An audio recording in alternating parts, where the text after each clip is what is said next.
Pemirsa, kami ajak Anda kembali bergabung dengan Rudio dari Gedung DPR RI Senayan, Jakarta untuk menyimak bagaimana persiapan jelang fit and proper test calon Panglima TNI. Rudio, silahkan dengan laporan Anda terkait dengan netralitas juga dan juga independensi calon Panglima yang menjadi isu saat ini. Bagaimana, Rudio? Iya, selamat pagi Eva dan juga pemirsa. Betul sekali bahwa hari ini rencananya DPR, dalam hal ini adalah Komisi 1 akan menggelar fit and proper test bersama dengan Jenderal TNI Agus Subianto.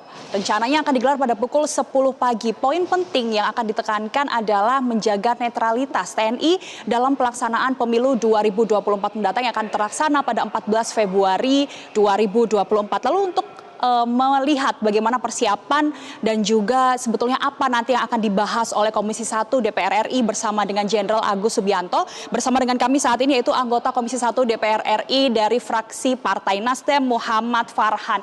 Selamat pagi Kang Farhan, terima kasih Kang untuk waktunya pagi ini Kang. Mungkin bisa dijelaskan nantinya apa sih yang akan ditekankan oleh DPR RI untuk fit and proper test bersama Jenderal Agus Subianto? Untuk saat ini memang penekanannya adalah kepada bagaimana upaya menjaga netralitas TNI menjelang pemilu 2024. Karena menjelang pemilu 2024 ini banyak sekali pertanyaan-pertanyaan dan juga kekhawatiran bagaimana nanti TNI bisa menjaga netralitas. Ini sebetulnya bisa dikatakan wajar karena saat ini kita sedang dibanjiri dengan berbagai macam informasi mengenai adanya kekhawatiran tidak netralnya oknum-oknum aparat. Jangan sampai kita ingin memastikan kepada Panglima TNI bahwa perilaku tidak netral dari beberapa oknum aparat ini merupakan sikap institusi. Nah, kami mau memastikan bahwa hal itu bukanlah sikap institusi. Ya, terkait dengan netralitas daripada anggota TNI khususnya dalam hal ini, bagaimana nantinya DPR ini meminta jaminan kepada calon Panglima TNI yang baru, Kang? Saya kira jaminannya Sumpah Prajurit itu nomor 1 ya. Yang kedua tentunya adalah bagaimana sebagai seorang Panglima TNI yang harus bisa memberikan sikap kenegarawanan sebagai alat negara yang tegas. Karena gini, netralitas TNI sangat ditentukan oleh sikap tegas Panglima TNI, itu nomor 1. Ke arah mana TNI akan berorientasi, itu memang sangat tergantung kepada Panglima TNI-nya.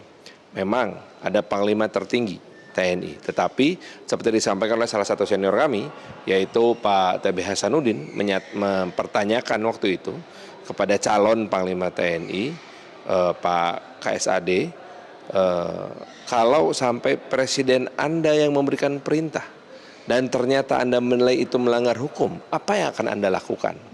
Itu kan sebuah pertanyaan yang sebetulnya sangat retoris.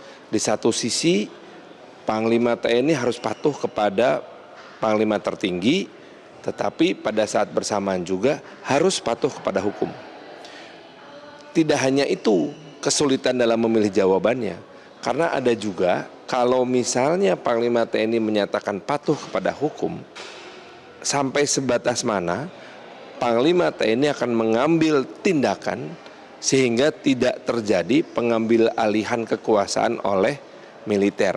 Nah, itu kan pertanyaan yang sebetulnya dibutuhkan oleh kita sebagai sebuah bangsa yang sedang menuju ke pendewasaan demokrasi oleh seorang Panglima yang juga sudah sangat dewasa dalam bersikap, dalam memposisikan dirinya sebagai pengguna utama kekuatan TNI. Baik Kang Farhan, kita melihat bahwa memang mengetahui secara bersama bahwa ada kedekatan dalam tanda kutip antara Kasat yang sekarang dengan Presiden Jokowi, karena kita melihat bahwa memang Kasat Agus Subianto ini jalur dari Kota Solo. Kemudian ada satu wilayah juga dengan Wali Kota Solo juga Gibran Rakabuming. Bagaimana DPR dalam hal ini Komisi 1 melihat hal ini?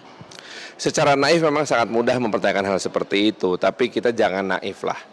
Itu namanya kita bersuuzon, karena bagaimanapun juga prinsipnya gini. Kalau memang betul ada yang namanya jaringan Solo itu, saya juga punya jaringan Bandung loh, gitu. saya bisa mengklaim gini, saya dekat loh sama Pak Agus Subianto, saya juga sama-sama orang Cimahi, banyak tokoh-tokoh dari Cimahi, baik militer maupun sipil, jangan-jangan ini Panglima nanti keuntungannya buat saya gitu. Kalau cara berpikir seperti itu lebih dikedepankan, artinya kita sedang melakukan politik rumpi gitu, politik yang lebih mengutamakan kasakusuk. Sekarang kita politik terang benderang saja, bahwa beliau punya latar belakang pernah menjadi Danrem, gitu ya, Dandim di sana. Kemudian sekarang ada kenyataan bahwa hal-hal seperti itu terjadi, gitu. Gibran orang Solo, Pak Jokowi orang Solo. Ya terus kenapa nggak ada hubungannya? Nggak ada hubungannya. Hal seperti itu bisa kita hilangkan dengan satu sikap yang fokus kepada kepentingan bangsa. Itu aja. Baik, terima kasih Kang Farhan untuk waktunya. Sehat-sehat, kita tunggu nanti untuk fit and proper test di Komisi 1 DPR. Yes. Jelajahi cara baru mendapatkan informasi. Download Metro TV Extend sekarang.